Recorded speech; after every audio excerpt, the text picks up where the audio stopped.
Hello বন্ধুরা, welcome to my channel. জয় দিয়ে শুরু খালিদের নেশনস কাপে তাজিকিস্তানকে হারালো ভারত। পেনাল্টি বাঁচিয়ে নায়ক হলেন গুরপ্রীত। কোচ হিসেবে নিজের প্রথম ম্যাচ জিতলেন খালিদ দ্রাবিড়।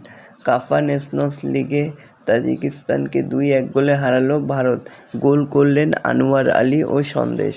তো বন্ধুরা, এরকমই সব খেলার খবর প্রতিদিন জানতে হলে চ্যানেলটিকে অতি শীঘ্রই লাইক, কমেন্ট, সাবস্ক্রাইব করতে ভুলো না। আর ভিডিওটাকে ভাইরাল করে দাও। ভারতীয় ফুটবলের নতুন হাওয়া নিয়ে এলো খালিদ দ্রাবিড়। তার হাতেই যেন বদলে গেছে ভারতীয় দল। তারকার বদলে কার্যকারী ফুটবলারকেই গুরুত্ব দিয়েছেন খালিদ। মোহনবাগানের কোনো ফুটবলারকে পাননি তিনি, তারপরেও অজুহাত দেননি। নিজের পরিকল্পনা অনুযায়ী দল বানিয়েছেন। তার দলের তারাই সাফল্য দিল তাকে। কাফা নেশনস লিগের প্রথম ম্যাচে শক্তিশালী তাজিকিস্তানকে 2-1 গোলে হারালো ভারত। 2008 সালের পরেই প্রথম